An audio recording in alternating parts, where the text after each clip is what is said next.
तो जय हिंद दोस्तों, स्वागत है आपका एक और वीडियो में।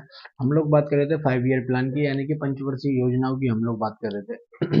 इकोनॉमिक्स का ये टॉपिक है, तो हम लोगों ने इससे पहले इंट्रोडक्शन वाला पार्ट पढ़ चुके हैं, है ना। दो, शायद तीन हम लोग क्या कर चुके हैं, पंचवर्षीय योजनाओं को कर चुके हैं। इसके अलावा तीसरी पंचवर्षीय योजना के दौरान क्या हुआ था, कई सारे भारत में वॉर हुए थे, भारत में अकाल आया था, है ना, क्राइसिस आई थी भारत में।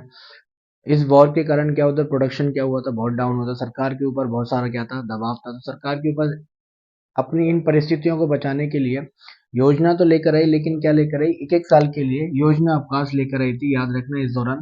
तो नोट में इस पॉइंट को लिखना, इस समय भारत सरकार के द्वारा क्या किया गया, एक एक साल के लिए योजना अवकाश प्लान लेकर आई, जो कि 66 से कब तक रहा था, 69 तक रहा था। लेकिन फिर भी इस दौरान हम लोगों ने अपनी परिस्थिति को बचाने के लिए क्या किया, 1966-67 में हम लोग लेकर आए ग्रीन रेवोल्यूशन, यानी कि हम लोग क्या लेकर आए, हरित क्रांति लेकर आए।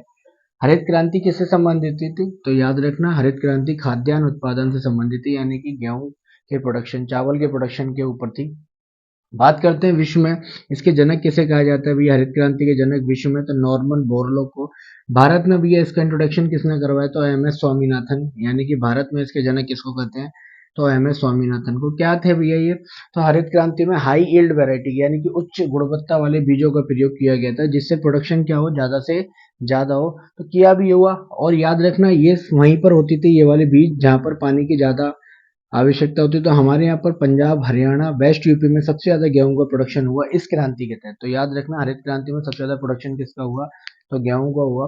सबसे ज्यादा किन राज्यों में, तो पंजाब, हरियाणा और पश्चिमी उत्तर प्रदेश वाले राज्यों में इनका प्रयोग किया गया, उच्च गुणवत्ता वाले बीजों का इसमें क्या किया गया था, प्रयोग किया गया था। कौन सी क्रांति में, हरित क्रांति, जो कि खाद्यान्न उत्पादन से संबंधित थी। फिर इसके बाद परिस्थिति जैसे सुधरी, यानी कि जैसे जैसे हम लोग अच्छे उभरते गए, तो हम लोगों ने फिर से दोबारा से क्या स्टार्ट कर दी, पंचवर्षीय योजना। तो चौथी पंचवर्षीय योजना हेडिंग डाल लेना आप लोग, जो कि 69 से चली है, कब से, 74 तक चलेगी, है ना, 1969 से 74, यानी कि 5 ईयर प्लान। इसका उद्देश्य क्या था, प्रगतिशील आत्मनिर्भरता प्राप्त करना।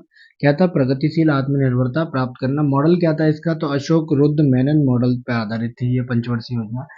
इस दौरान हम लोगों ने कई सारे की पॉइंट्सों को देखा। की पॉइंट्स में क्या क्या, जैसे 19 जुलाई 1969 को हमने 14 बैंकों का राष्ट्रीयकरण किया, यानी कि जो पहले प्राइवेट थी, प्राइवेट को हम लोगों ने क्या किया, राष्ट्रीयकरण यानी कि नेशनलाइजेशन किया। यानी कि सरकार ने भैया आधे, यानी कि 50% से अधिक पैसा किसका लगा हुआ है, 50% से अधिक पैसा किसका लगा है, गवर्नमेंट का लगा हो, वो सारी कंपनियां क्या हो जाती हैं, राष्ट्रीयकृत हो जाती है ना। याद रखना। फिर हम लोगों के इस दौरान क्या हुआ, 1971 में भारत पाक युद्ध भी हुआ, है ना। और 1974 में परिवार नियोजन कार्यक्रम योजना लेकर आए हम लोग, पंचवर्षीय योजना के।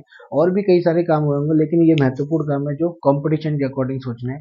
हम लोग को पीएचडी करने से कोई मतलब नहीं है, लेकिन हम लोग केवल क्या करेंगे, कंपटीशन क्वालिफाई करना है। तो याद रखना, हरित क्रांति पूछी जाती है। इसके बाद नेक्स्ट पढ़ते हैं हम लोग, तो नेक्स्ट वीडियो में मिलते हैं।